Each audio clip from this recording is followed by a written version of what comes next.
우리 집에 이것도 한 3년 전 얘기인데 요셉이가 왔어요. 고등학교 졸업하고 대학을 떨어진 아이예요. 근데 그냥 대학을 떨어진지 집에서 컴퓨터 게임만 하는 거예요. 그러니까 엄마가 미치는 거지. 애를 보면 대학도 안 들어갔지, 새벽 4시까지 컴퓨터 게임하지, 낮에는 1시에 일어나지. 그냥 미치는 거죠. 그래갖고 나한테 데리고 왔어요. 강원도 평창에. 근데 살이 얼마나 쪘는지 애가 살이 너무 찐 거예요. 그래갖고 그냥 눈이 살이 쪄갖고 이 눈두덩이가 안 보이는 거예요. 그래서 신부님, 우리 애가 문제라고, 공부는 안 하고 컴퓨터 게임만 한다고.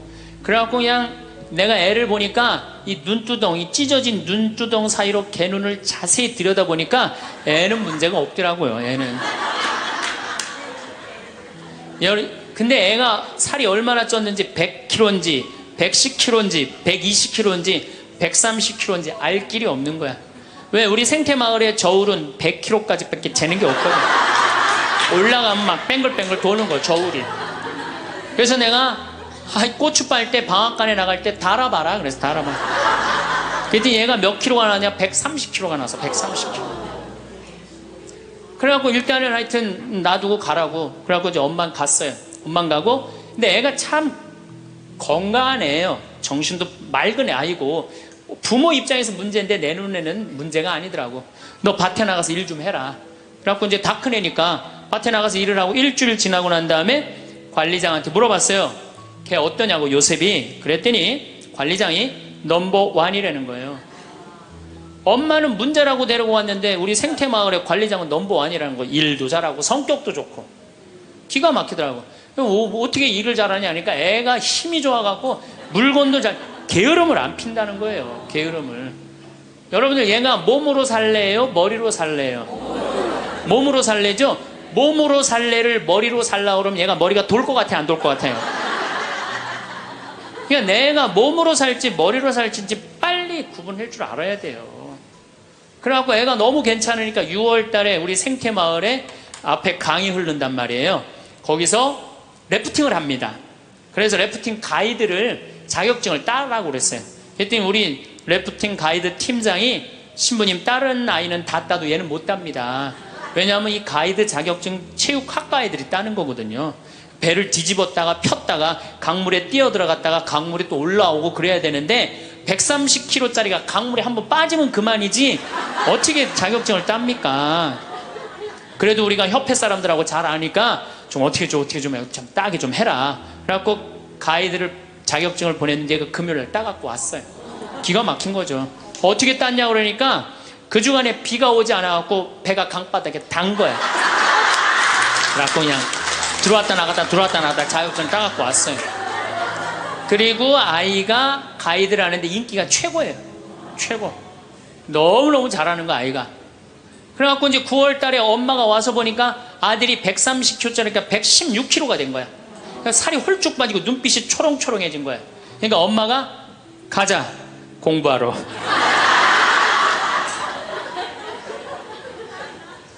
그럼 여러분들은, 자식은 사춘기지만 여러분들은 뭐예요? 갱년기야. 그러니까 갱년기가 되면 사실은 굉장히 케어가 필요한 거예요. 여러분들 굉장히 돌봄이 필요한 나이예요.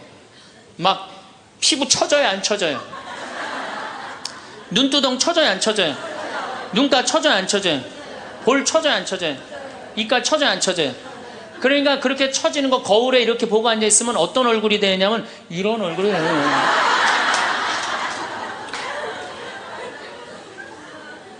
사람은요, 눈가가 올라가야지 이쁘고 입가가 올라가야지 이쁘거든요. 그러니까 이제 50이 되면은 이쁜 게 하나도 없는 거야. 그러니까 젊은 여자들이 이쁘게 보이려고 화장할 때 어떻게 연필을 막 위로 그리잖아, 이렇게.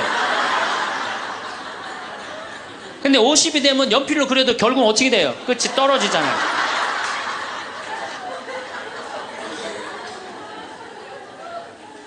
하지만 우리나라 이 갱년기의 여성들은 자신의 고통, 번뇌 뒤로 하고 감추고 희생합니다. 묻어두는 거예요. 자식을 위해서 희생한다. 내가 지금 뭐 생리가 이어졌다, 끊어졌다, 그냥 정신이 깜빡깜빡 하잖아요, 여러분들. 갱년기 시작되면은. 그렇죠? 지갑은 뒀는데 어디다 뒀는지 생각이 안 나는 그런 경우 참 많죠.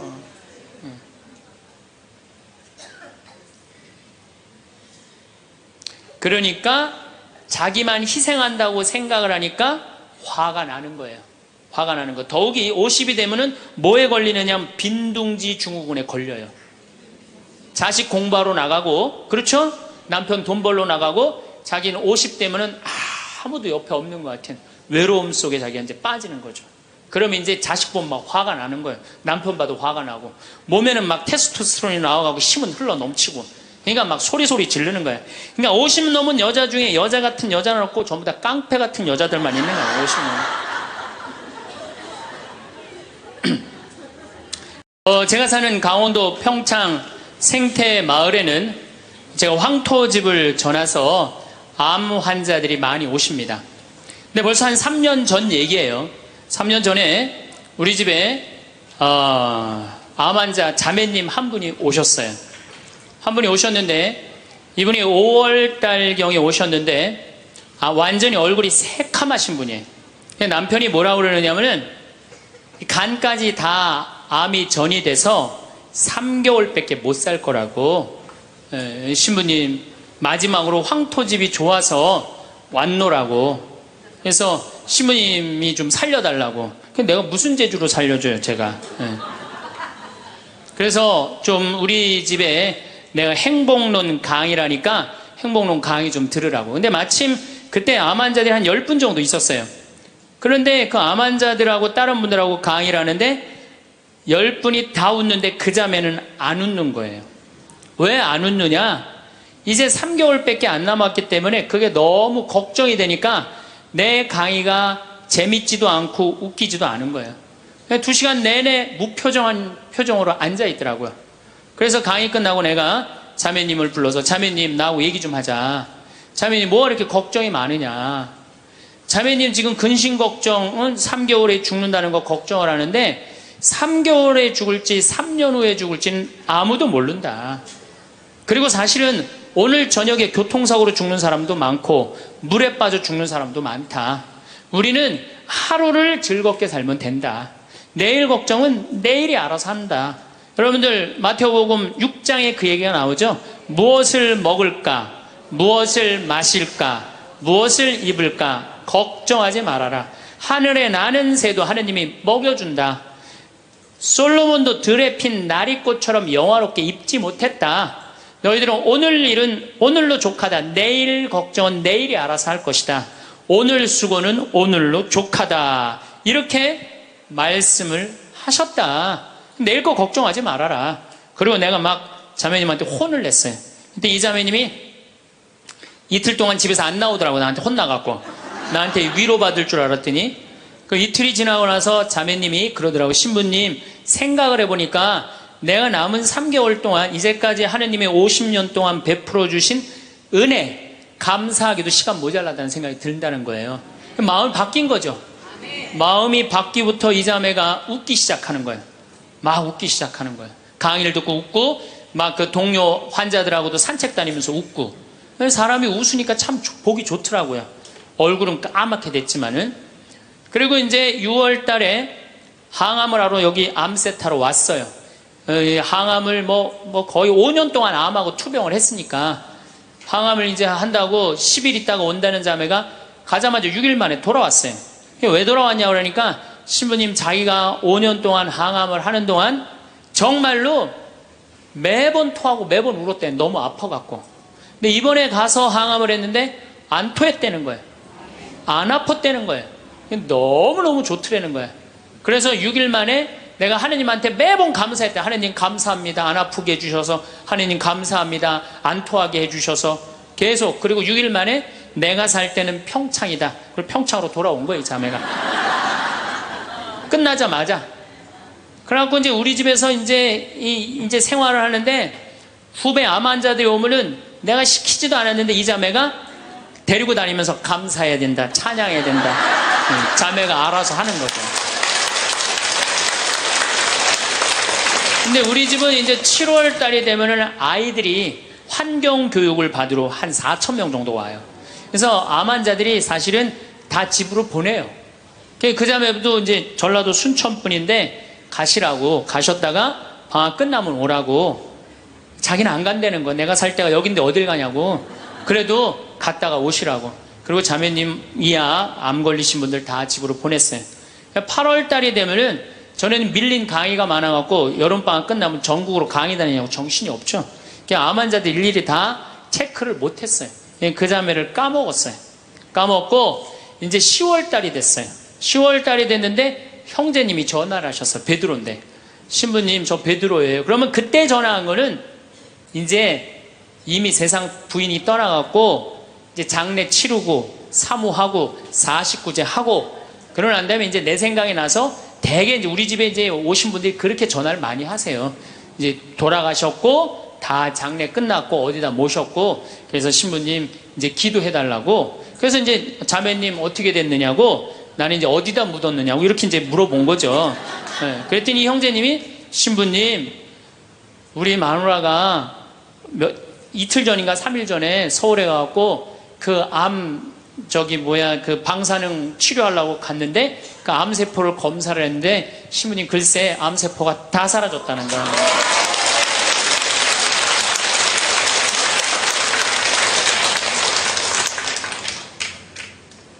마음을 어떻게 먹느냐에 따라서 굉장히 많이 틀려요. 물론 또 하느님이 불러가시면 어쩔 수 없는 거고, 저는 하느님이 불러가는 것도 나쁘지 않다고 생각해요. 예, 불러가면 얼마나 좋아요. 요즘 그 미국에서 어떤 박사가 이제 죽었다가 다시 살아난 사람들 조사를 해봤대잖아요. 죽었다가, 나도 이제 그 본당 사목하면서 죽었다 살아난 사람들 얘기를 들어보면 아주 거의 똑같아요. 딱 죽을 때 그냥 터널 같은데 빛을 빨리 올라간다는 거예요. 그래갖고 그냥 전생애가 다 보이고, 그리고 정말로 빛이 있는 곳으로 나간다는 거예요. 내가 그 많은 분들 병자성사 해보면서도 정말로 편안하게 돌아가시는 분들을 보거든요. 그러니까 사실 살아도 좋고 죽어도 좋은 거예요. 뭐 이렇게 걱정할 게 많아, 믿는 사람들이. 그렇지 않아요? 어쨌든 그래도 살아있는 게 낫지, 아직까지는. 그렇잖아요. 그 여러분들 죽는 거 걱정하지 마세요. 절대 죽기 전까지는 안 죽어요. 죽기 전까지는 걱정하지 마세요.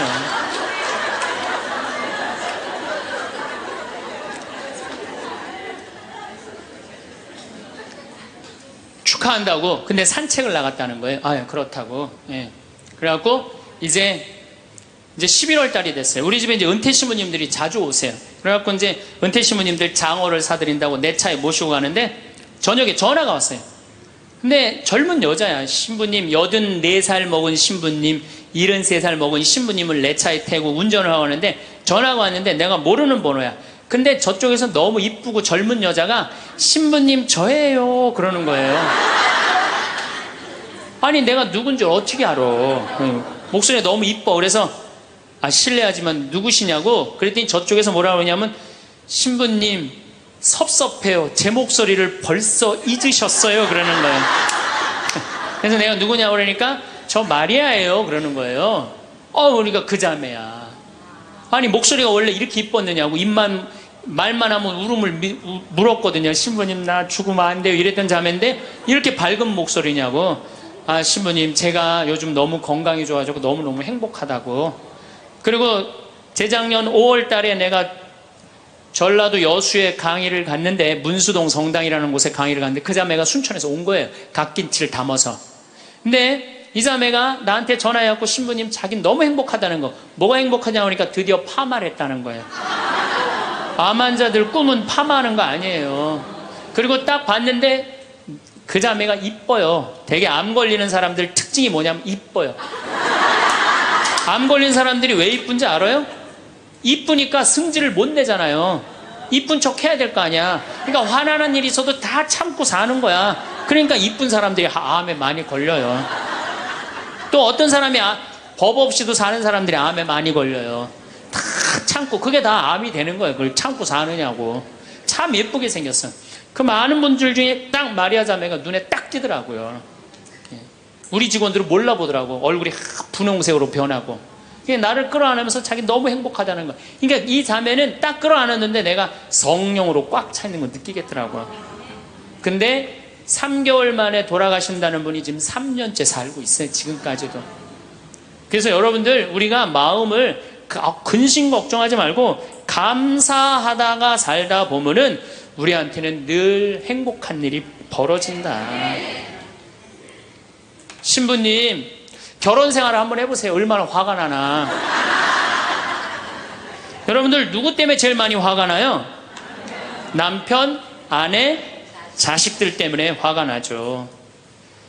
이 자식들하고 관계를 보면은 자식 그냥 아무 잘못도 없는데 자기 화나면 자식들한테 뭐라고 폭언을 쏟아붓느냐면은 다 필요 없어. 너도 필요 없어.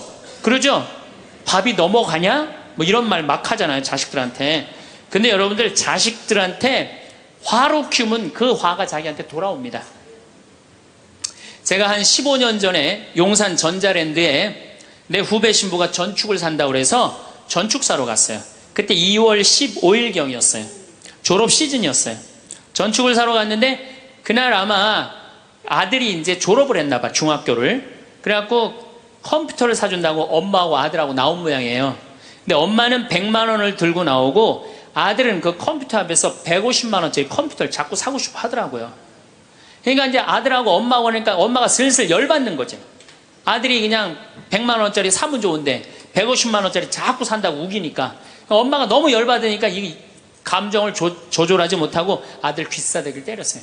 그 많은 사람들이 있는데 쫙 소리가 났어요. 난 전축 사다가 무슨 소린가 했더니 때린 거 엄마가. 그래갖고 내가 그 모자가 하는 게 하도 신기해서 전축 사는 걸 관두고 구경하기 시작했어요. 어떻게 되나.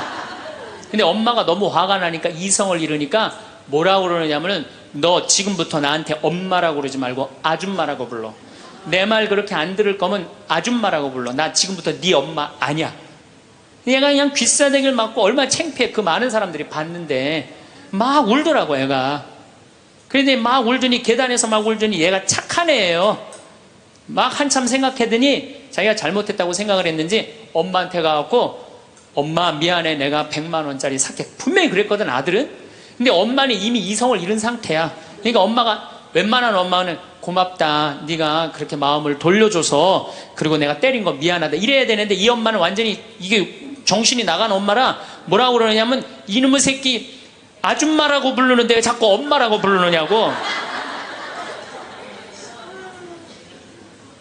여러분, 그 아이가 그날 컴퓨터 얻어갖고 갈 수 있어요.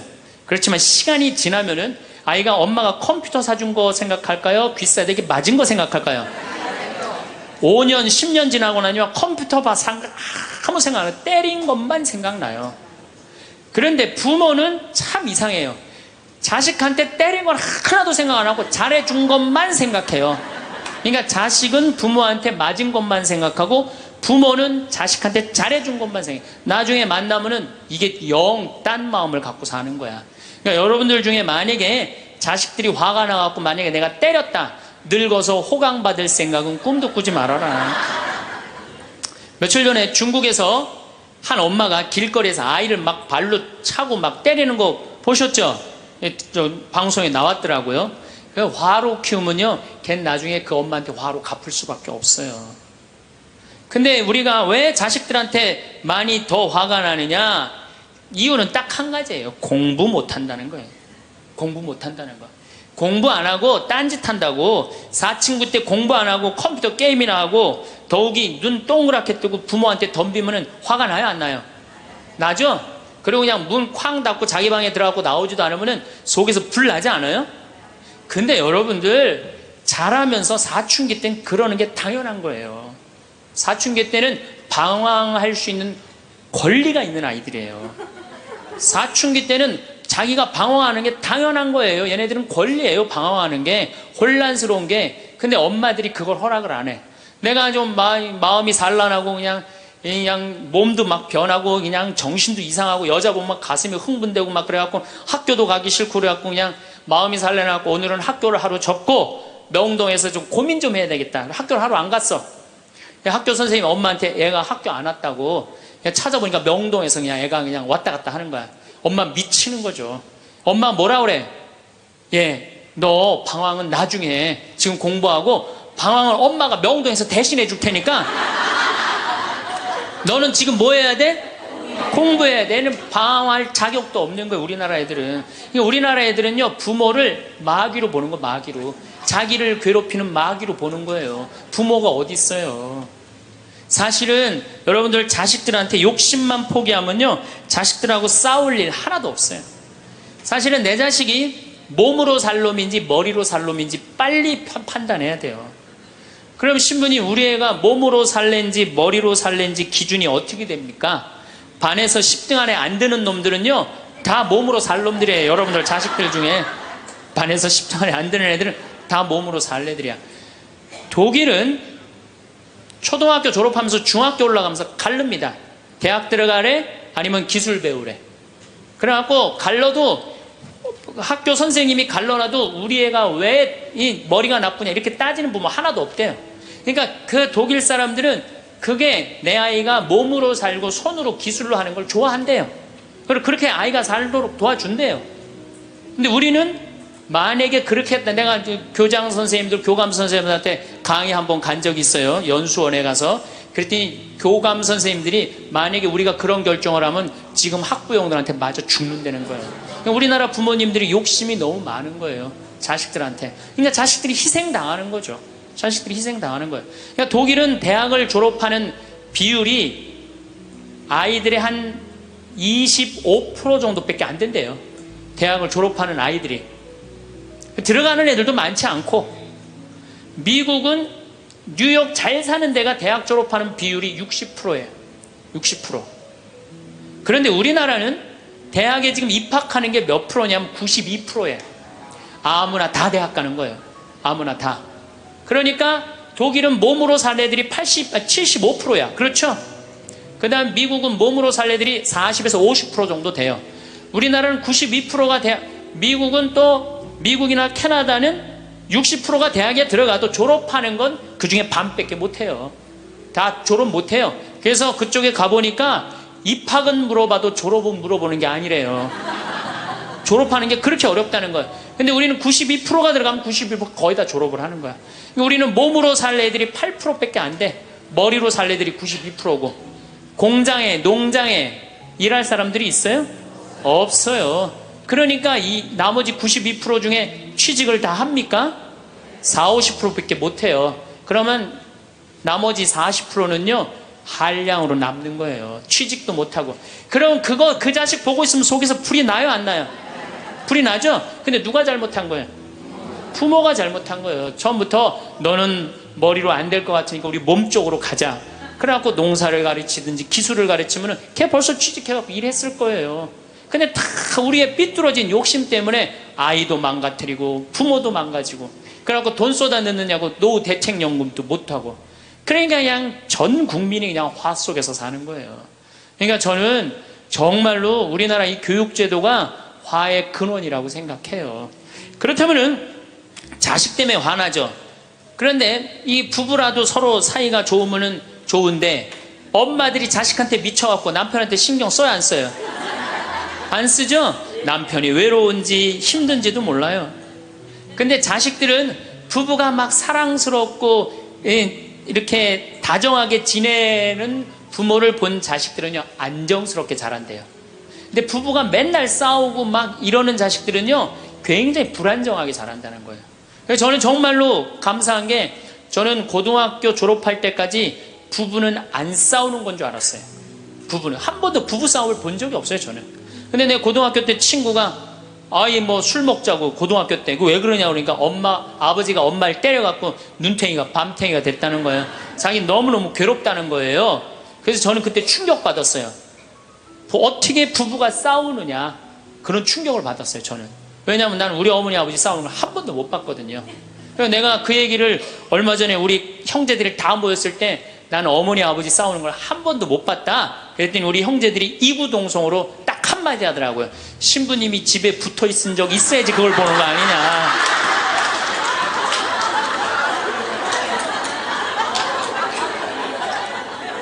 어쨌거나 저는 본 적이 없어요. 저는 굉장히 긍정적으로 잘할 수 있는 거죠. 근데 우리나라 남자들은 참 불쌍해요. 돈은 죽어라 벌지만 그 돈을 마음 느긋하게 써볼 수가 없어요. 그렇죠? 자식들 학원비에 대학 등록금 대다 보면은 30에 결혼해서 시집 장가 갈 때까지 60대까지 노예같이 사는 게 대한민국 남자들이에요. 이 남자들 짜증 나겠어요, 안 나겠어요? 화가 나겠어요, 안 나겠어요? 날 수밖에 없어요. 그런 남편들을 신경 한번 써줘 봤어요. 정말로 남편 정말로 남편을 왕대접해 줘봤느냐고. 여러분들 길 가는 사람이 여러분들 10,000원 주는 사람 있어요? 길 가는 남자가 당신 예쁘다고 10,000원 주는 남자 봤어요? 근데 여러분들 남편은 그냥 한 달에 뼈가 빠지게 벌어갖고 200만 원이든 300만 원이든 400만 원이든 갖다 바치잖아요. 그러면 그 남편한테 감사해야 될 거 아니야. 근데 그냥 감사는 안 하고 그냥 남의 김치찌개도 그냥 제대로 안 하면 그냥 못 끓이고 그냥. 자식이라고 있는 거 학원 다니다 보면은 밤 12시에 얼굴 보기도 힘들어요. 아버지가 자식을 키우고는 있지만은 다정한 자식을 구경하기가 힘들어요. 또 사춘기만 되면 이 자식들이 아버지한테 부드럽게 합니까? 반항하고 틱틱거리고 그러면은요, 우리나라 남자들은 갈 데가 없는 거야. 그래서 40대 남자들이 자살률이 세계에서 1위인데 우리나라 여자보다 몇 배가 많이 죽느냐면 3배가 많이 죽어요. 우리나라 40대들은 갈 데가 없는 거예요. 갈 데가. 외로운 거죠. 또 여성들도 마찬가지야. 난 우리나라 여자들도 불쌍해. 이게 다 교육 때문에 그래. 교육 때문에. 자식이 막 사춘기 때 막 생 난리를 치고 막 그럴 때 여러분들은 몇 살이 될까요? 45, 50 왔다 갔다 하죠? 그럼 여러분들은 자식은 사춘기지만 여러분들은 뭐예요? 갱년기야. 그러니까 갱년기가 되면 사실은 굉장히 케어가 필요한 거예요. 여러분들 굉장히 돌봄이 필요한 나이예요. 막 피부 처져요, 안 처져요? 눈두덩 처져요, 안 처져요? 눈가 처져요, 안 처져요? 볼 처져요, 안 처져요? 이빨 처져요, 안 처져요? 그러니까 그렇게 처지는 거 거울에 이렇게 보고 앉아있으면 어떤 얼굴이 되냐면 이런 얼굴이 돼요.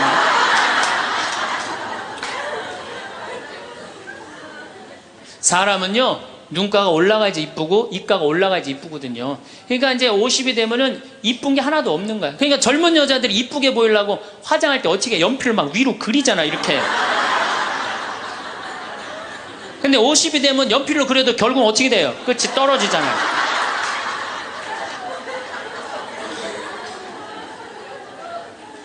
하지만 우리나라 이 갱년기의 여성들은 자신의 고통, 번뇌 뒤로 하고 감추고 희생합니다. 묻어두는 거예요.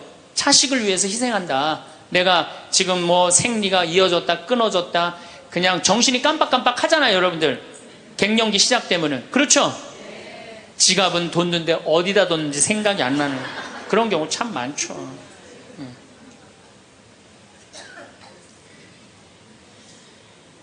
그러니까 자기만 희생한다고 생각을 하니까 화가 나는 거예요. 화가 나는 거. 더욱이 50이 되면은 뭐에 걸리느냐? 빈둥지 증후군에 걸려요. 자식 공부하러 나가고, 그렇죠? 남편 돈 벌러 나가고, 자기는 50 되면은 아무도 옆에 없는 것 같은 외로움 속에 자기가 이제 빠지는 거죠. 그러면 이제 자식 보면 막 화가 나는 거예요. 남편 봐도 화가 나고, 몸에는 막 테스토스테론이 나와가고 힘은 흘러 넘치고, 그러니까 막 소리 지르는 거예요. 그러니까 50 넘은 여자 중에 여자 같은 여자는 없고 전부 다 깡패 같은 여자들만 있는 거예요. 50 넘은. 그래서 나는 이 부부들 보면은 참 재미난 게 성당에서 내가 보면 얼굴도 예쁘고 정말로 상냥해요. 이 음식 반찬도 맛있게 하고, 그럼 남편하고 술 한잔 하면서 형제님 행복하다고, 저렇게 이쁘고 상냥하고 괜찮은 여자랑 살아서 정말로 부럽다고. 그러면은 형제님들 대부분이 뭐라고 그러냐면, 신부님 부러우세요? 너무 부럽다고. 그러면은 형제님들이 뭐라고 그러냐면 데리고 가세요.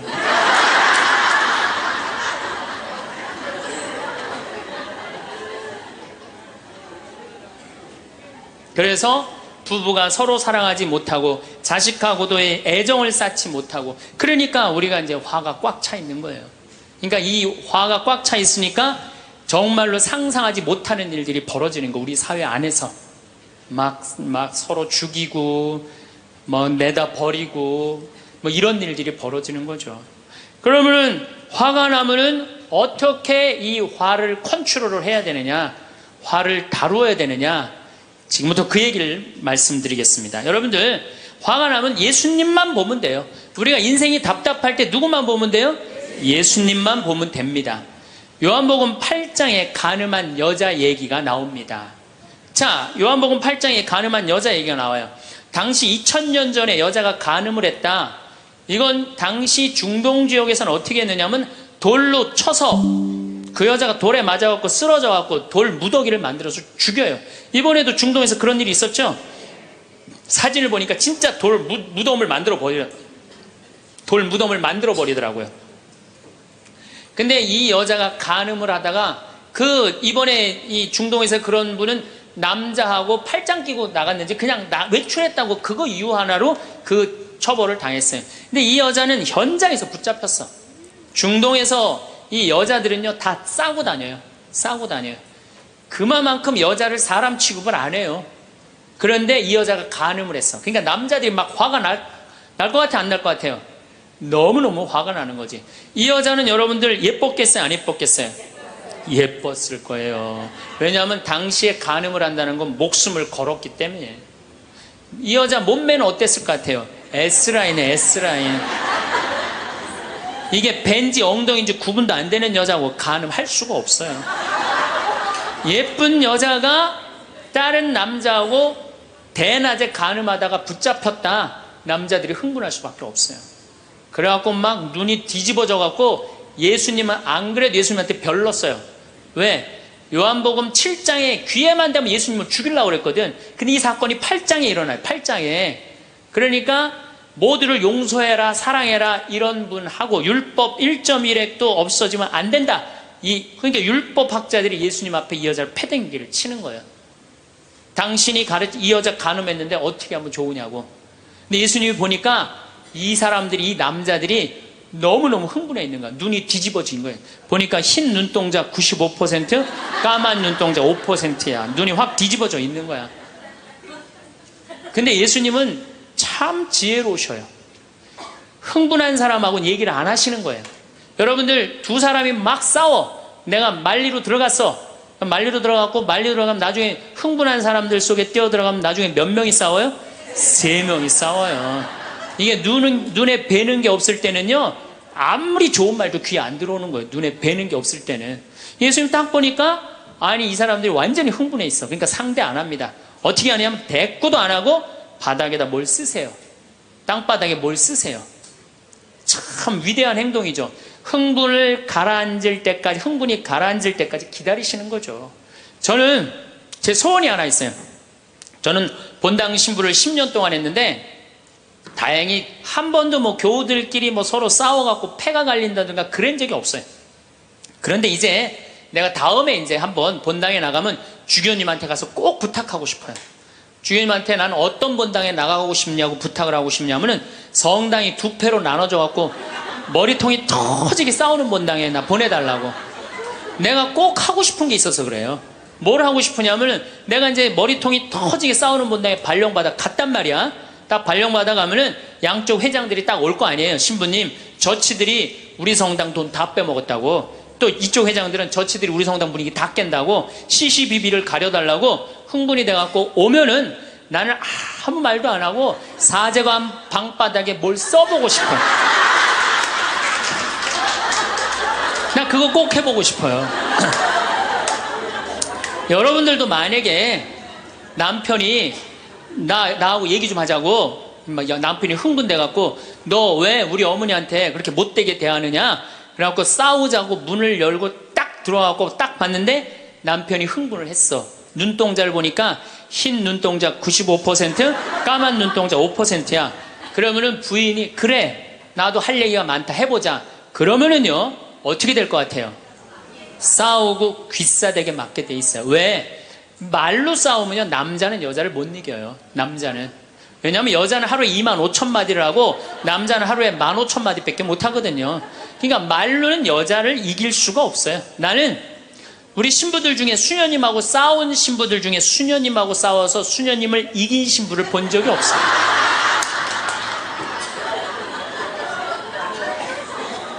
말로는 안 되는 거예요. 그러니까 여러분들 남편이 흥분해갖고 딱 나하고 얘기하자 그러면 여러분들은 아무 대꾸하지 말고 방바닥에 뭘 쓰세요. 뭐 할 때까지? 남편 흥분 가라앉을 때까지. 예수님은 땅바닥에 쓰시는 거예요. 사실은 그거는 다른 아주 신학교 있을 때 많이 배웠죠. 뭘 써셨을까? 예수님이 과연 별 얘기를 들었는데 다른 의미는 아니고 흥분이 가라앉을 때까지 기다리신 거예요. 그래갖고 이제 이 사람들이 이제 흥분은 가라앉고 사건만 남은 거예요. 사건. 그래갖고 이제 흥분이 좀 가라앉은 상태. 여러분들 아무리 화가 나도 열만 심으면요 웬만하면 흥분이 가라앉아요. 그 열을 못 쉬어서 흥분이 터지는 거죠. 그러니까 좀 어느 정도 흥분이 가라앉으니까 이 사람들이 물어봅니다. 이 여인을 어떻게 하면 좋겠습니까? 간음을 했는데. 그러니까 예수님이 딱 보니까 이제 흥분이 가라앉은 것 같아. 그러니까 딱 한마디 더 합니다. 그래? 그렇다면은 너희 중에 죄 없는 사람이 먼저 저 여자를 돌로 쳐라. 그리고 그 다음 행동이 기가 막히세요. 다시 땅바닥에 뭘 쓰세요. 이게 뭐냐면 생각할 시간을 주는 거예요. 생각할 시간. 여러분들 만약에 자식을 막 혼냈어. 너 한 번만 더 게임하면 엄마가 저 컴퓨터 부셔버린다고. 그리고 너 문 열어놔. 그리고 문 열어놓고 자기는 텔레비전 보고 있으면서 아들은 게임 하나 안 하나, 한쪽 눈은 게임 하나 안 하나 보고 한쪽 눈은 텔레비 보고 있으면 아들이 그걸 잘 받아들이겠어요? 더 욱하는 게 생겨요. 한 번 혼냈으면요 생각할 시간을 주는 게 중요한 거예요. 그러니까 예수님은 생각할 시간을 주는 거예요. 너희 중에 죄 없는 사람이 먼저 저 여자를 돌로 쳐라. 그리고 난 다음에 예수님 다시 땅바닥에 뭘 쓰십니다. 그런데 언제까지 기다려주시느냐 하면 다 떠날 때까지 기다리는 거예요. 중간에 고개 안 돌리시고. 그리고 다 떠났어. 다 떠나고 나니까 그때서 고개를 들어서 혼자 남은 여인한테 물어봅니다. 여인아, 네 죄를 묻던 사람들이 어디 갔느냐? 아무도 없습니다, 주님. 그래? 그들이 만약에 네 죄를 묻지 않았다면 나도 네 죄를 묻지 않으마. 이거 기가 막힌 얘기예요. 왜? 예수님은 죄를 묻을 수 있는 권한이 있으신 분이에요. 얼마든지 그 여자를 징계할 수 있어요. 그렇지만 다른 사람이 묻지 않았기 때문에 나도 묻지 않겠다. 아, 기가 막히지 않아요? 예수님은 세 사람을 용서합니다. 첫 번째, 죽이다고 덤비는 바리사이들을 용서하고, 간음한 이 여인을 용서하고, 그 다음에 율법의 1.1획도 나는 어기로 온 것이 아니다, 없애러 온 것이 아니다, 이렇게 가르친 당신까지 용서한 거야. 다시 말해서 흥분이 가라앉으면요 문제 해결은 다 돼요. 흥분한 상태에서 여러분들이 문제 해결하려면 해결이 안 된다는 얘기예요. 그렇다면은 이 흥분은, 화는 어떻게 하면 조절할 수 있느냐? 첫 번째, 숨을 잘 쉬어라. 이거는 모든 화를 조절하는 책을 읽어보면요 첫 번째로 나오는 게 숨을 잘 쉬어라예요. 화가 나면은 숨이 가빠져요, 안 가빠져요? 가빠지죠? 씩씩거린다 그러죠? 이게 숨을 어떻게 주체하지 못해서 그러는 거예요. 근데 여러분들, 숨은 창세기에 보면은 하느님이 인간을 창조하시고 뭘 불어넣었다 그래요? 숨을. 그러니까 우리가 숨을 쉰다는 건 생명을 쉬는 거예요. 생명을. 그러니까 숨을 잘못 쉬면 생명을 잘못 다루는 거하고 똑같은 거예요. 근데 숨은 어떻게 내 몸으로 들어와서 코로 들어와서 심장으로 해서 이 위로 해서 그 다음에 단전, 배꼽 아래로 해서 간으로 해서 폐로 이렇게 돌아서 나가는 게 숨이에요. 그래갖고 온전히 산소 공급이 온 장기 안에 다 돼야 돼. 근데 화가 나면 여러분들 숨을 어디다 걸어놓고 쉬어요? 목에다, 목줄에서 딱 걸어놓고 싸우잖아요. 남편하고 싸울 때. 네? 내가 시집하고 당신한테 해준 게 뭐가 있어? 외식을 해줘서, 설거지를 해줘서, 그렇다고 여행을 시켜줘서, 밍크 코트를 사줘서, 다이아를 사줘서, 그럼 얼굴이 빨개져, 안 빨개져요? 왜 빨개지느냐면 이게 내려갔다 와야 되는데 여기만 딱 차 있으니까 점점 풍선처럼 부풀러 오르는 거예요. 그렇게 1시간을 소리 지르고 싸우면은 1시간 동안 여기 산소 통합니까, 안 통합니까? 안 통하면 여기가 무슨 병이 드느냐면 화병이 드는 거. 그래서 드는 병이 화병이에요. 그러니까 싸울 때 어떻게 싸워야 되냐면 숨을 쉬고 싸워야 되는 거예요. 싸울 때 어떻게 싸워야 되냐면, 당신이 말이야 시집 와서 나한테 해준 게 뭐가 있어? 설거지를 해줬어, 그렇다고 외식을 시켜줬어.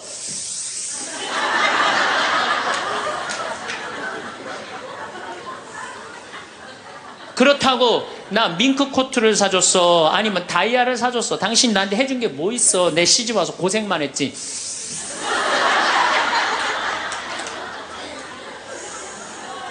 그렇다고 내가 하느님 그렇게 열심히 믿었는데 예수님 태어난 나자렛을 보내줬어. 갈릴레아를 보내줬어. 나 이 집에서 종처럼 일만 했는데 당신 뭐가 있다고 나한테 소리를 지르고 그래?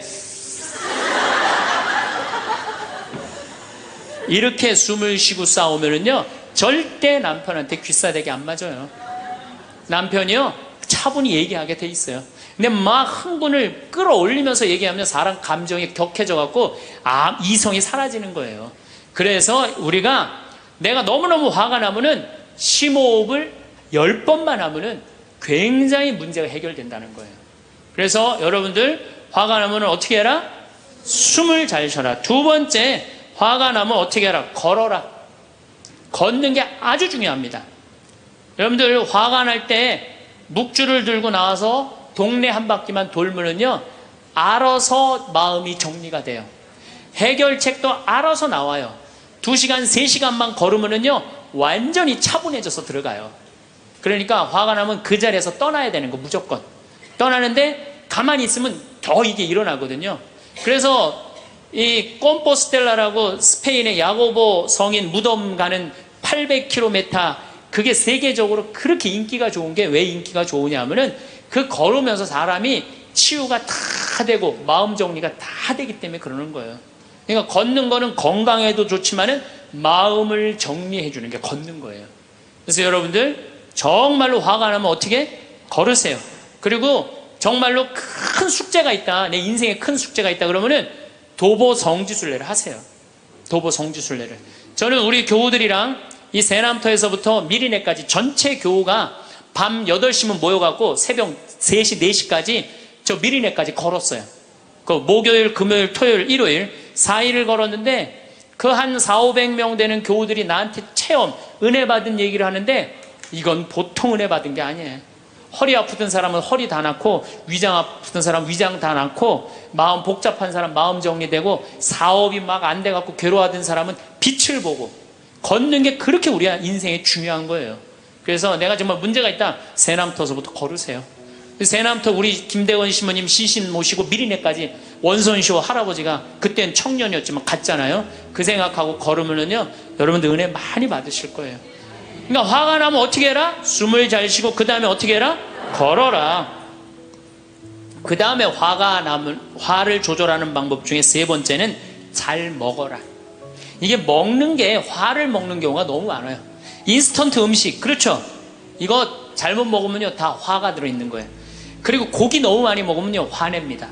여러분들 사슴 싸나워요 안 싸나워요? 안 싸납죠? 사자 싸나워요 안 싸나워요? 싸납죠? 사자 뭐 먹어요? 고기 먹죠? 사슴 뭐 먹어요? 풀 먹죠? 내 아들이 나한테 덤비는데 막 리모컨 던지고 막 자기 막 방문 부시고 그러면은요, 애가 성격이 나빠서 그런 게 아니에요. 아, 내가 고기를 너무 많이 먹여서 그렇구나. 그래갖고 걔를 뭘 먹이냐면 6개월 동안 풀만 먹여보세요. 6개월만 지나면 완전히 온순해집니다. 그리고 여러분들 우리가 먹는 게 화가 너무 많아요. 아주 비근한 예를 하나 드릴게요. 달걀을 예를 드릴게요.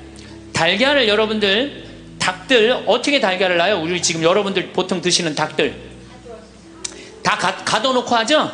재웁니까 안 재웁니까? 안 재우죠? 재우지도 않죠. 공간이 조그맣죠. 스트레스 받으니까 옆에 닭 막 좁니다. 부리로. 그러니까 어떻게 하냐, 부리를 잘라요. 못 쪼개. 그런 닭들이 놓는 달걀은 화가 들어있을까요? 안 들어있을까요?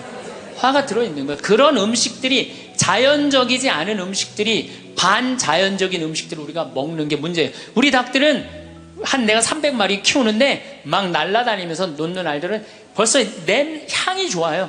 딱 깨서 먹으면 아주 고소하고. 그런데 일반 그 시중에서 이렇게 사는 닭들은 막 약간 좀 비리고 이런 냄새, 그 스트레스 받는 거예요. 그럴만큼 먹는 게 중요한 거예요. 그래서 자연식이라는 게 우리한테 그래서 중요한 거예요. 그래서 이 화도 커피 많이 먹으면 막 심장 두근두근 거려요, 안 거려요? 그런 상태에서 화나는 일이 있으면 폭발합니다. 그러니까 먹는 게 아주 중요하다. 네 번째, 우리가 화를 잘 다스리려면은 이게 음양의 조화, 인생을 좀 즐길 줄 알아야 돼. 인생을. 하느님이 6일 일하고 7일째 쉬셨어요, 안 쉬셨어요? 쉬셨죠? 그럼 여러분들도 일하고 쉬어야 돼, 안 쉬어야 돼? 쉬어야 돼요. 근데 우리는 잘 안 쉬어. 하느님이 태양도 동그랗고 달도 동그랗고 산도 동그랗고 사람 머리도 동그랗고 이렇게 동그랗게 만들어 놓으신 이유는 동그랗게 살라고 그러는 거예요. 그런데 우리 평창에 내가 생태마을에서는 운전하고 읍내에 나가면은 한 번도 빵빵거리는 소리를 못 들어요. 근데 서울만 딱 오면은 여긴 다 네모나고 삐죽해. 그러니까 네모나고 삐죽한 거 보는 사람들 딱 1초만 늦게 출발해도 빵빵거리고 난리도 아니에요. 그러니까 여러분들 음양의 조화를 잘 이루어야 돼요. 남녀 뭐 쉬는 거 이런 게 굉장히 중요한 거거든요. 그래서 좀 어디 가서 그러니까 우리 생태마을 같은데 1년에 일주일씩 와서 조용히 기도하고 쉬고 가면은 영원히 편안한 거죠. 그러니까 여러분들 지금 나이 60 드신 분들 60년 일했으면 나머지 인생은 즐거워야 돼, 안 즐거워야 돼? 즐거워야 돼. 그러니까 그런 음양의 조화를 잘 해야 된다. 5번째, 제일 중요한 거, 화가 안 나는 최고 좋은 길은 뭐냐면 자기 자신한테 잘해주면 돼요. 내가 행복하면 절대 화 안 납니다. 얼마 전에 우리 집에 대장암으로 온몸에 퍼져서 돌아가신 분이 계세요. 자매님이 나보다 1살 많은데 죽기 일주일 전에 나를 딱 끌어안고 울면서 이런 말을 했어요. 신부님, 나는 내가 이제 곧 죽을 것 같은데 나는 남편한테도 안 미안하대요. 왜 안 미안하냐면 남편 평생 집 돌본 적이 없대요. 그래서 하나도 안 미안하대요. 그리고 자식한테도 안 미안하대. 왜? 대학까지 자기가 이 빌딩 청소해갖고 대학까지 졸업시켰대요. 그런데 누구한테 미안하냐면 자기한테 미안하대. 자기는 이 47년을 살면서 한 번도 고생만 했지 자기 맛있는 고기를 사준 적도 없고 자기한테 예쁜 옷을 해입힌 적도 없고 좋은데 구경시켜준 적도 없다는 거야. 그런데 지금까지 고생만 하다가 떨컥 병에 걸려서 죽는다는 거예요. 그래서 자기한테 너무너무 미안하다는 거예요. 근데 이제 죽는다는 거예요. 자기한테 한 번도 잘해준 적이 없는데 너무 자기한테 미안하다는 거예요. 여러분들한테 잘해줘야 될 것 같아요? 안 잘해줘야 될 것 같아요?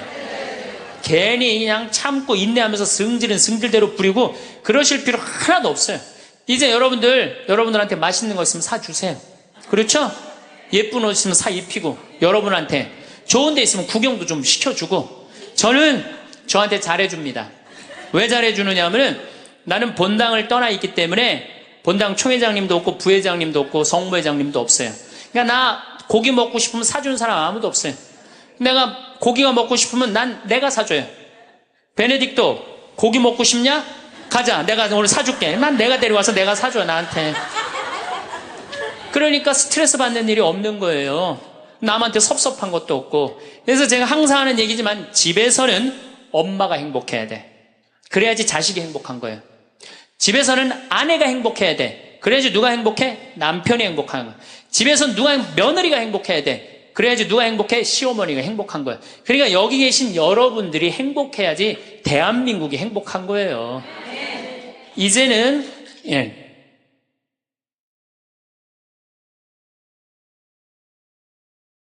자기한테 잘해주는 걸 비신앙적이라고 생각하지 마십시오. 온 세상을 얻는다 해도 자기 목숨을 잃으면 아무 소용이 없다. 그러셨죠? 그러니까 여러분들한테 잘해주시고 내가 행복해야지 그 행복을 가지고 온 세상에 나눠줄 수 있다는 사실 잊지 마시고 여러분들 행복하시기 바랍니다. 성공한 사람들을 보면 크게 두 부류로 나뉘는 걸 알 수 있습니다.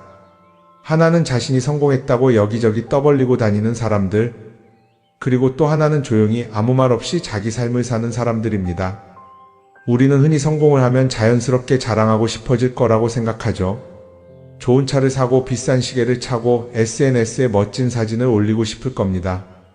왜냐하면 그렇게 하면 남들이 나를 더 인정해 줄 거라고 믿으니까요. 하지만 현실은 그렇지 않습니다. 오히려 진짜 성공한 사람들은 그렇게 행동하지 않습니다. 왜냐하면 보여줄 필요가 없기 때문입니다. 돈이 많다고 높은 자리에 있다고 유명하다고 해서 굳이 그걸 드러낼 필요는 없습니다. 그걸 아는 사람들은 이미 알고 있고 모르는 사람들은 알 필요가 없죠. 그런데도 굳이나 성공했다고 떠드는 사람들이 있습니다. 그런 사람들은 왜 그럴까요? 간단합니다. 그 사람들은 사실 그렇게까지 성공한 게 아니기 때문입니다. 우리는 종종 SNS에서 성공한 사람들을 봅니다. 해외여행을 가고 고급 레스토랑에서 밥을 먹고 멋진 차를 타고 다니는 모습? 그런데 가만히 보면 그런 걸 보여주는 사람들은 언제나 뭔가를 팔고 있습니다. 강의를 팔든 자기 브랜드를 홍보하든 아니면 단순히 자기 자존감을 유지하려고 하든 간에 결국 목적이 있는 거죠. 진짜 부자들은 그렇게 하지 않습니다. 오히려 조용히 아무도 모르게 자기 일을 합니다. 왜냐하면 자랑해서 얻을 게 없기 때문입니다. 오히려 괜히 잘난 척했다가 사람들에게 이용당하거나 시기와 질투를 받거나 쓸데없는 오해를 사는 게 더 피곤합니다. 이건 단순한 돈 이야기가 아닙니다. 사회적인 성공을 이룬 사람들도 마찬가지입니다. 진짜 실력 있는 사람들은 자기 실력을 굳이 떠벌리지 않습니다. 왜냐하면 그럴 필요가 없으니까요.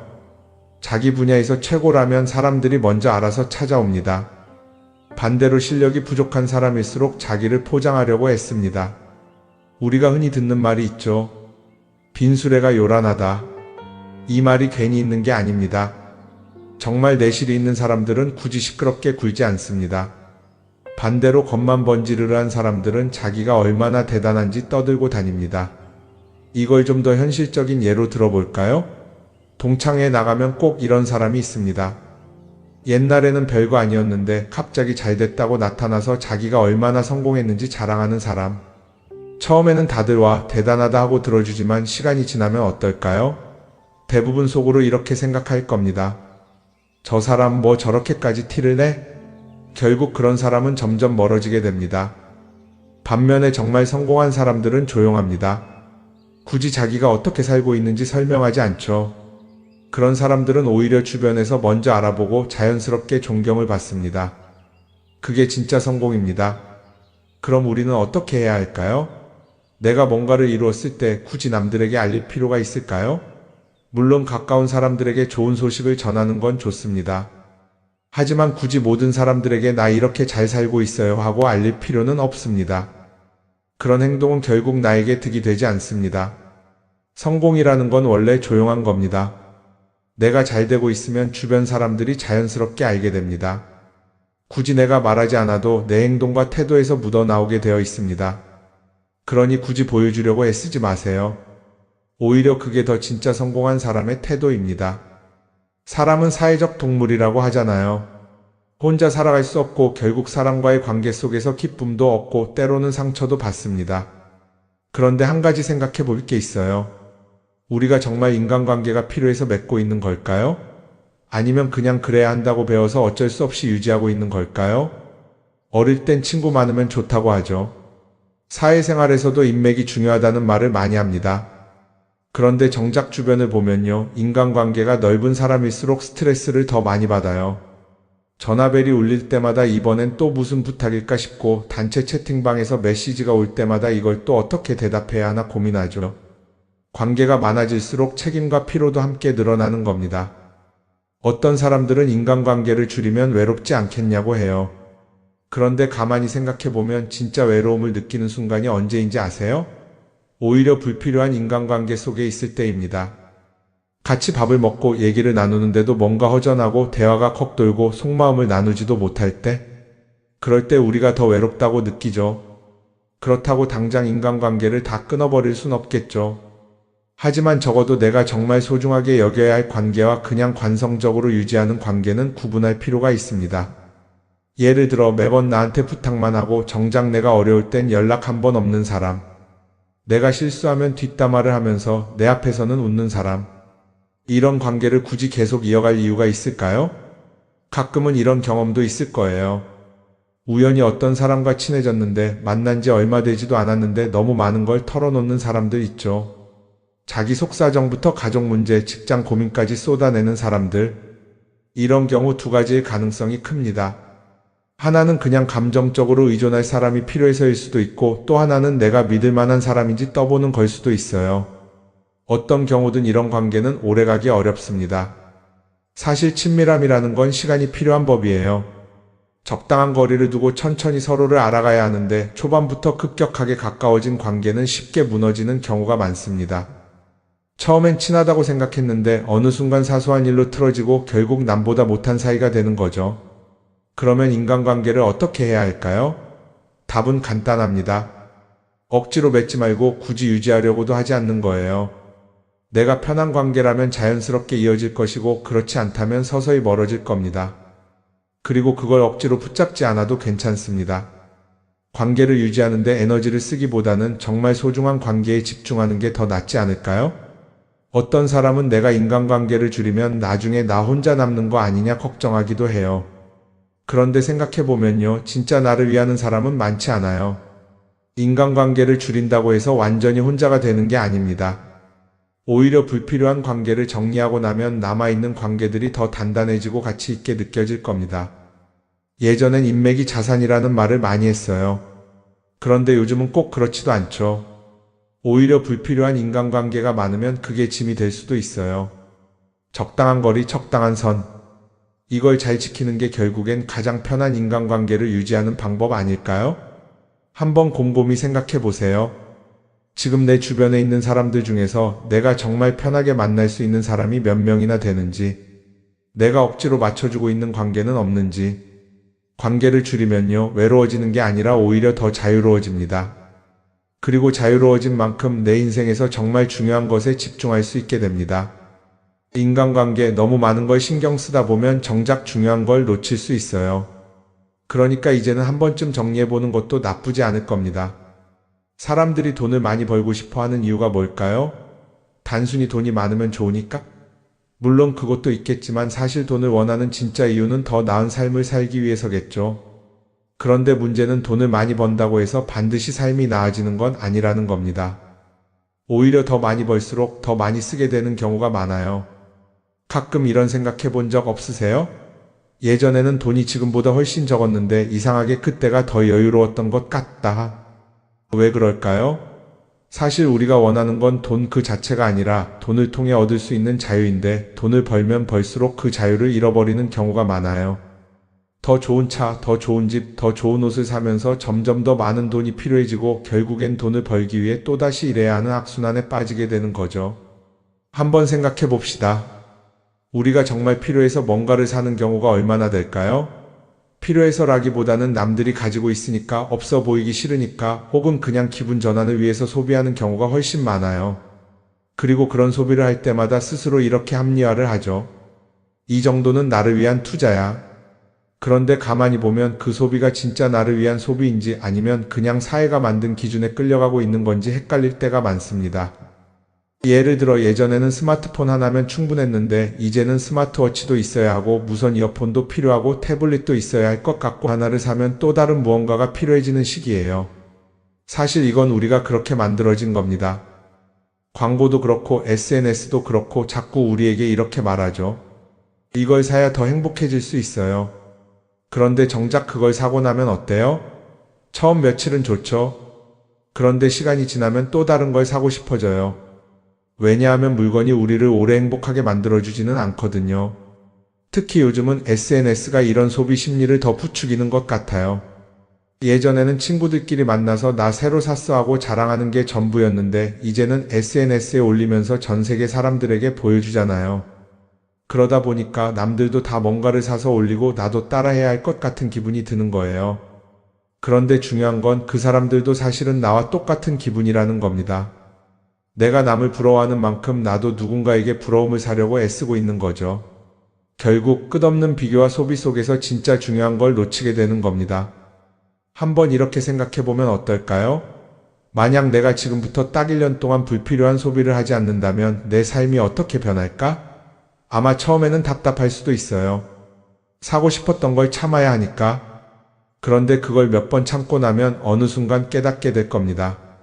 내가 굳이 이걸 안 사도 괜찮네? 그렇게 불필요한 소비가 줄어들면 자연스럽게 돈이 쌓이겠죠. 그런데 돈이 쌓이는 것보다 더 중요한 게 있어요. 바로 마음의 여유가 생긴다는 겁니다. 돈을 쓰지 않는다고 해서 불행해지는 게 아니라 오히려 소비로부터 자유로워지면서 진짜 행복을 찾을 수 있어요. 물론 이걸 실천하는 게 쉽지는 않겠죠.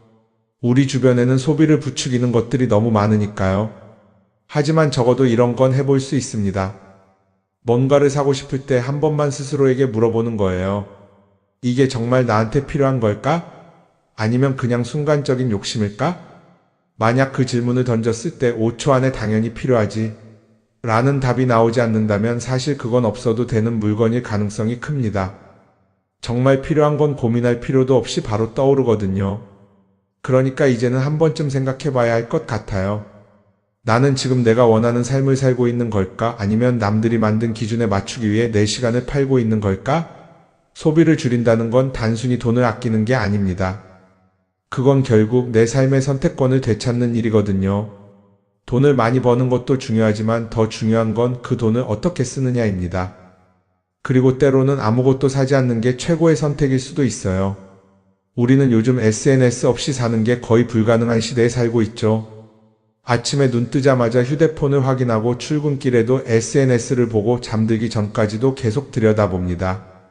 그러면서 남들이 어떻게 사는지 보고 나도 모르게 비교하게 되고 때로는 초조해지기도 하죠. SNS에 올라오는 사진들 한번 보세요. 맛집에서 멋진 음식을 먹고 해외여행을 다니고 좋은 옷을 입고 성공한 삶을 사는 사람들. 그런데 가만히 보면 이 사람들이 정말 행복해서 저런 사진을 올리는 걸까요? 아니면 그냥 행복해 보이고 싶은 걸까요? 실제로 SNS에 가장 많이 올라오는 사진이 뭔지 아세요? 남들이 부러워할 만한 순간들입니다.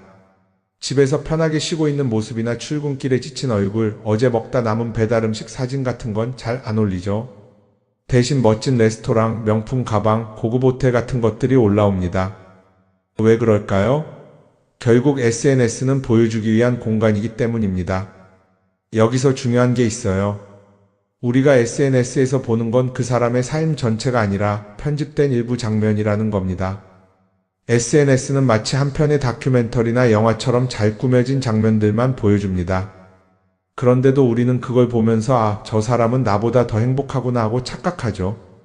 예를 들어 SNS에서 한 친구가 해외여행을 가서 아름다운 풍경을 찍어 올렸다고 해볼게요. 우리는 그걸 보면서 부럽다, 나도 저렇게 살고 싶다라고 생각하겠죠. 그런데 정작 그 친구는 사진을 찍고 나서도 일 때문에 스트레스를 받고 있을 수도 있고 여행 비용을 감당하느라 카드가 걱정을 하고 있을 수도 있습니다. 그 부분은 우리는 알 수가 없죠. 그런데 문제는 이렇게 남들과 비교하는 습관이 쌓이면 결국 내 삶이 초라하게 느껴진다는 겁니다. 원래는 그냥 조용히 살아도 괜찮았는데 SNS를 보고 나면 나만 뒤처지는 것 같고 뭔가를 더 해야 할 것 같고 괜히 불안해지죠. SNS는 기본적으로 사람들의 비교 심리를 자극합니다. 남들이 가진 걸 나도 갖고 싶게 만들고 남들이 하는 걸 나도 해야 할 것 같은 기분이 들게 만들죠. 그러다 보니 필요하지도 않은 걸 사게 되고 무리해서라도 화려한 곳에 가게 되고 남들에게 보여주기 위해 사는 삶을 살게 됩니다. 그럼 어떻게 해야 할까요? 사실 정답은 간단합니다. SNS에서 보이는 것들을 곧이곧대로 믿지 않는 것입니다. 그리고 더 중요한 건 남과 비교하는 걸 멈추는 것이에요. 어떤 사람이 비싼 차를 타고 다닌다고 해서 그 사람이 꼭 행복한 건 아닙니다. 좋은 차를 타고 다니지만 밤마다 사업 걱정에 잠 못 이루는 사람도 많아요. 반대로 대중교통을 이용하지만 마음 편하게 사는 사람도 있죠. 결국 행복은 보이는 것이 아니라 느끼는 것입니다. SNS를 덜 보면 덜 불행해진다는 연구 결과도 있어요. 하루 종일 남의 삶을 보면서 비교하는 시간을 줄이면 내 삶에 집중할 수 있는 시간이 많아지는 겁니다. SNS를 완전히 끊을 필요는 없지만 최소한 그 안에 있는 것들이 전부 진짜라고 생각하지 않는 태도는 필요합니다. 우리는 누구나 자신만의 속도로 살아가고 있어요. 남들은 남들대로 사는 거고 나는 나대로 살면 됩니다. SNS에서 남들의 화려한 모습을 볼 때마다 한 번쯤 이렇게 생각해 보세요. 이건 그 사람이 보여주고 싶은 삶일 뿐이다. 그러면 조금은 편해질 겁니다. 사람들은 다들 자기 인생을 살아간다고 생각하죠. 그런데 가만 보면 정말 자기 인생을 사는 사람이 얼마나 될까요? 많은 사람들이 사실은 남이 만들어 놓은 기준에 맞춰서 살고 있어요. 좋은 대학, 좋은 직장, 좋은 차, 좋은 집. 다들 이런 걸 목표로 삼지만 정작 내가 원하는 삶이 뭔지 깊이 생각해 본 적이 없는 경우가 많아요. 이건 어릴 때부터 교육받아온 방식과도 관련이 있어요. 우리는 어릴 때부터 이렇게 살아야 한다는 틀 안에서 자라죠. 공부 열심히 해서 좋은 성적을 받아야 하고 좋은 직장을 가져야 하고 결혼도 적당한 때에 해야 하고 마치 인생이 정해진 수순이라도 있는 것처럼요. 그러다 보니 나 스스로 정말 원하는 걸 고민하기보다는 그냥 남들이 정해놓은 목표를 따라가게 돼요. 그런데 이렇게 남의 기준에 맞춰서 살다 보면 어느 순간 공허함을 느끼게 됩니다. 이게 정말 내가 원했던 삶인가? 하는 의문이 들 때가 오죠. 어릴 땐 성적이 목표였고 사회에 나와서는 연봉이 목표였고 결혼하고 나서는 아이 교육이 목표였는데 그 목표를 이루고 나면 허무한 거예요. 계속 뭔가를 이루긴 했는데 정작 나는 어디에 있는지 모르겠는 거죠. 진짜 중요한 건 내가 원하는 게 뭔지를 아는 것이에요. 그런데 이게 쉽지 않죠. 오랫동안 남의 기준대로 살아왔기 때문에 막상 내가 정말 원하는 게 뭐지? 하고 물어보면 선뜻 대답하기 어려운 경우가 많아요. 하지만 이 질문을 하지 않으면 우리는 평생 남이 정한 기준 속에서 살게 됩니다. 그럼 어떻게 해야 할까요? 첫 번째로 필요한 건 내가 왜 이런 생각을 하게 됐는지 스스로 점검하는 거예요. 예를 들어 내가 비싼 차를 사고 싶다고 생각한다면 그게 정말 내 필요 때문인지 아니면 남들에게 잘 보이기 위해서인지 한번 따져봐야 해요. 만약 남들이 나를 어떻게 볼까 하는 게 더 중요하다면 그건 내 기준이 아니라 사회가 만들어 놓은 기준일 가능성이 큽니다. 두 번째는 다른 사람의 의견에 휘둘리지 않는 연습을 하는 거예요. 우리는 살아가면서 끊임없이 남들의 평가를 받죠. 그 나이에 그런 걸 시작한다고? 지금 그게 가능하겠어?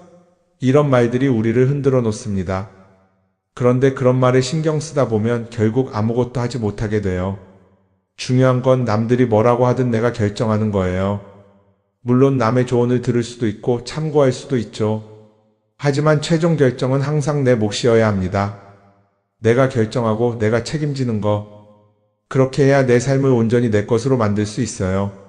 세 번째는 내가 한 선택에 책임지는 자세를 가지는 거예요. 많은 사람들이 무언가를 선택하고 나서도 후회하죠. 괜히 이걸 했나? 이 선택이 잘못된 건 아닐까? 그런데 한 가지 확실한 건 후회한다고 해서 과거가 바뀌지는 않는다는 거예요. 내가 한 선택이라면 그 선택이 틀렸다고 해도 받아들이고 그 안에서 최선을 다하는 게 더 중요해요. 이렇게 말하면 그럼 실수하면 어떡하죠? 라고 걱정하는 분들도 있을 거예요. 하지만 생각해보면 우리가 실수를 두려워하는 이유도 결국 남의 시선 때문이에요. 내가 실패하면 남들이 날 어떻게 볼까? 이런 걱정이 더 크죠. 그런데 남들은 생각보다 우리한테 관심이 없어요. 우리가 성공하든 실패하든 남들은 자기 삶을 사느라 바빠요. 그러니까 내 인생의 주인은 결국 나 자신이라는 걸 명확히 할 필요가 있어요. 내 선택을 하고 그 선택에 책임지면서 남이 아니라 나에게 맞는 길을 찾는 것. 그게 진짜로 내 삶을 살아가는 방법이 아닐까요? 어쩌면 우리는 너무 오랫동안 이렇게 살아야 한다는 틀 속에 갇혀 있었는지도 모릅니다. 하지만 이제는 한 번쯤 생각해 봐야 합니다. 나는 진짜 내 삶을 살고 있는가? 그리고 만약 아니라면 지금부터라도 조금씩 바꿔보면 어떨까요?